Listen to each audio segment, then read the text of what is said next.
Hello नमस्कार साथियों, स्वागत है आप सभी का आपके अपने चैनल प्रियंका हिंदी एकेडमी में। मित्रों, हम सभी समीक्षा अधिकारी एवं सहायक समीक्षा अधिकारी परीक्षा 2024 में जो होने वाली है उसकी तैयारी में लगे हुए हैं। और ये सामान्य हिंदी के अंतर्गत वाक्य एवं वर्तनी शुद्धि से संबंधित कुछ प्रश्नों को हम सभी देख रहे हैं, जो महत्वपूर्ण प्रश्न हैं, विभिन्न प्रतियोगी परीक्षा में पूछे गए हैं। और उन प्रश्नों के माध्यम से, उनके ऑप्शन के माध्यम से हम अपने आप को निखारते हैं, अपने आप को पहचानते हैं, अपनी कमजोरियों का पता लगाते हैं, उन्हें दूर करने की पूरी कोशिश करते हैं। तो 10 प्रश्न प्रतिदिन हम इस क्लास में करते हैं। इसी क्रम में आज ये क्लास एक और आप सभी के समक्ष उपस्थित होने वाली है। इसमें भी हम 10 प्रश्न करेंगे और आशा है हमारी कि आपके 10 में से 10 अंक जो है आपके पूरे सही हो जाएंगे, और नहीं तो 9 तो सही होंगे, 8 या 9, है ना। और जितने भी सही होंगे आप जो है कमेंट बॉक्स में कमेंट के माध्यम से ज़रूर बताइएगा। आज का जो पहला प्रश्न है, यानी कि 60 प्रश्न, इसके पहले भी प्रैक्टिस हो चुकी है। मूल तथ्य, मूल कंटेंट को भी हम लोगों ने मूल पुस्तकों से पढ़ लिया है। और आप अगर चाहेंगे तो आपको इस चैनल पर क्लास आपको आसानी से उपलब्ध है, मिल जाएगी। तो 61 नंबर का जो प्रश्न है हम देखते हैं, इसमें अशुद्ध वाक्य शुद्ध वाक्य है।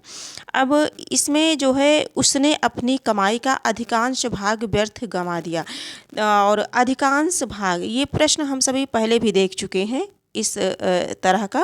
जैसे अधिकांश, तो भाग इसमें अनावश्यक है, मतलब व्यर्थ प्रयोग किया गया है। अधिकांश, अधिक अंश, है ना।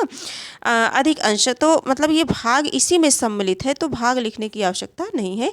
तो अधिकांश गंवा दिया, अधिकांश गंवा दिया, ठीक है, ये हमारा करेक्ट आंसर हो जाएगा। अब 62 नंबर के प्रश्न को देखेंगे, प्रश्न संख्या 62 देखेंगे।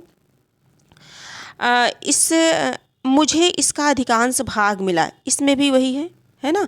इस प्रकार से अगर प्रश्न मिल जाते हैं एक दो, तो हमारा रिवीजन इतनी अच्छी से मजबूती से हो जाता है कि हम फिर भूलते नहीं हैं कभी इसे। ये अशुद्ध वाक्य है, क्योंकि इसमें भाग जो है सम्मिलित किया गया है, अनावश्यक शब्द का प्रयोग किया गया है ना। तो ये अधिकांश में ही है भाग, है ना। शुद्ध वाक्य अगर हम इसका बनाना चाहें तो मुझे इसका अधिकांश मिला, अधिकांश मिला, ये हमारा शुद्ध हो जाएगा।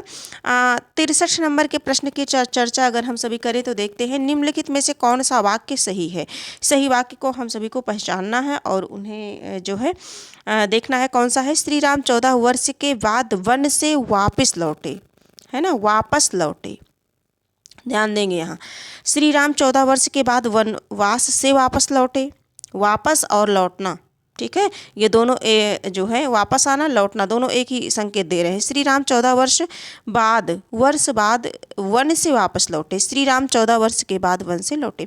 तो इसमें शायद आप सभी भी जो है गेस कर लिए होंगे कि हमारा करेक्ट आंसर कौन होगा। तो सबसे शुद्ध, सबसे सटीक जो है, श्री राम 14 वर्ष के बाद वन से लौटे। देखिए, वापस और लौटना एक ही चीज़ का संकेत है, तो वन से लौटे, करेक्ट आंसर हमारा डी हो जाएगा। आगे हम सभी बढ़ते हैं। अगला प्रश्न है, प्रश्न संख्या है 64 नंबर के प्रश्नों को हम सभी देखते हैं। प्रश्न संख्या 64।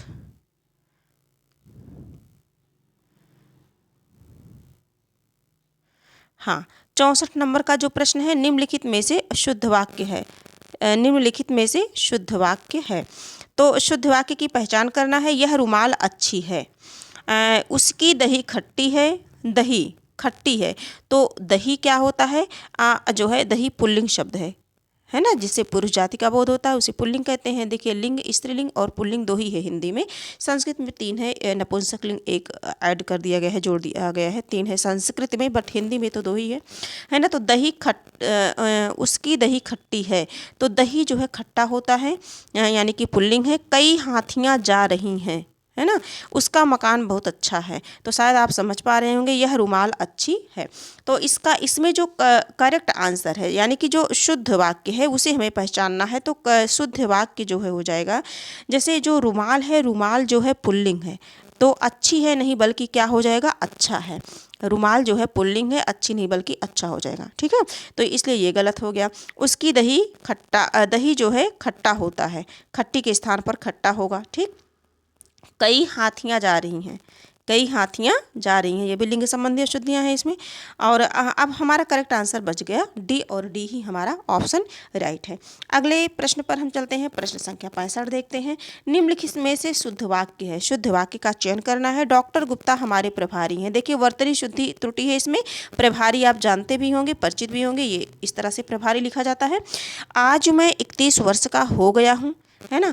इस वर्ष पहाड़ों पर जमकर तुषारपात हुआ, हमें कभी हतोत्साहित नहीं होना चाहिए। तो शुद्ध वाक्य है, इसमें चारों में से जो है बताना है शुद्ध वाक्य है। तो इस वर्ष पहाड़ों पर जमकर हुआ, तुषारपात हुआ, इस तरह से करेक्ट आंसर हमारा सी हो जाएगा, सी हमारा सही हो जाएगा। ठीक है।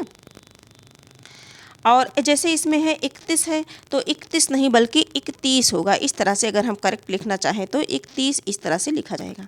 ठीक। और इसमें हमें कभी हतोत्साहित शब्द नहीं, हतोत्साह होना चाहिए। आगे हम सभी देखेंगे।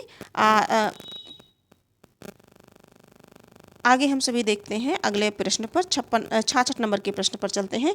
इनमें से कौन सा वाक्य शुद्ध है? मेरा गुप्त रहस्य कोई नहीं जानता। गुप्त भी है, रहस्य भी है। ध्यान देंगे, कभी भी वाक्य पढ़िए तो थोड़ा समझदारी से पढ़िए। गुप्त है, रहस्य, दोनों शब्द प्रयोग किया गया है। श्याम सज्जन आदमी है, श्याम सज्जन है ऐसे भी हो सकता था, है ना। उत्तर का अधिकांश भाग, अब देखिए फिर भाग आ गया तो भी गलत हो गया शायद। अब जो है परिचित हो गए होंगे आप सभी। इनमें से एक भी वाक्य शुद्ध नहीं है, ये बिल्कुल करेक्ट है ना। जो 56 नंबर का प्रश्न है हमारा, 66 नंबर का जो प्रश्न है इसका हो जाएगा इनमें से एक भी वाक्य शुद्ध नहीं है, क्योंकि ये भी गलत है, दो शब्द ये भी गलत है और ये भी गलत है। तो करेक्ट आंसर अगर बात करें तो डी हो जाएगा कि इनमें से कोई शुद्ध नहीं है। आगे हम सभी देखते हैं 67 नंबर के प्रश्न को देखते हैं। निम्नलिखित में एक वाक्य अशुद्ध है। शुद्ध और अशुद्ध पर हमेशा ध्यान देना है। अशुद्ध है, उसका कहना था कि आप उसे जानते हैं। राम गाते गाते सरोवर तक गया, वह प्रायः मेरे यहाँ आता था। आम सभा में प्रत्येक वर्गों के प्रतिनिधि उपस्थित थे। तो 67 का देखेंगे, 67 का देखेंगे।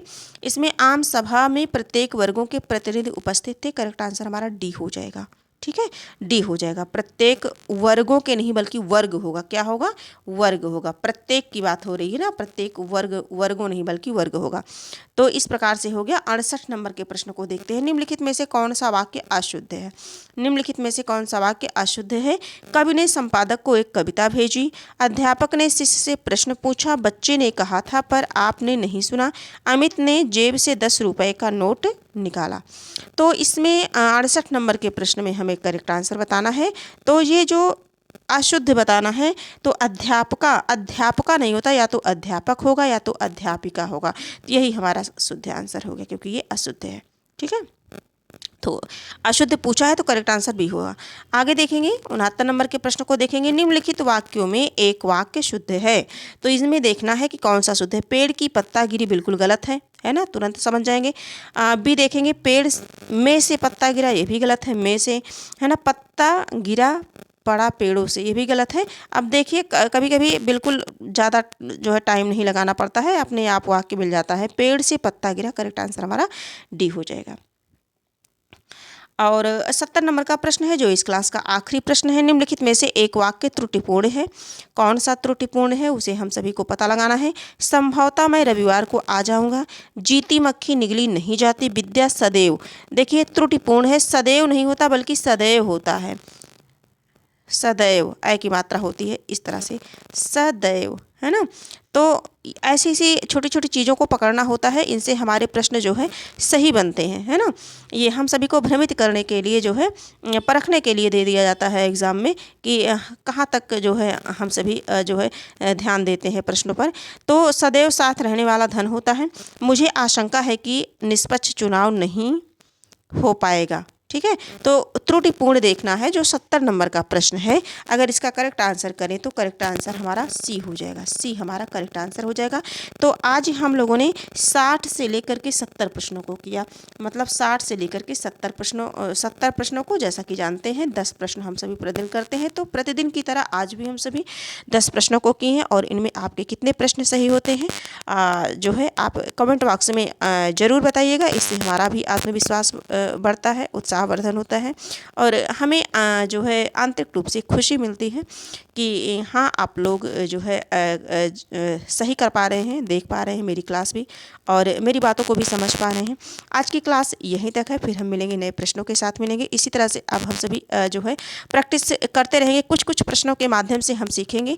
बहुत अधिक प्रश्नों को इसलिए नहीं जो है रखा जाता है क्योंकि हम जब बहुत अधिक पढ़ लेते हैं तो हमें बहुत कम ही याद हो पाता है, उसमें से सब हम भूल जाते हैं।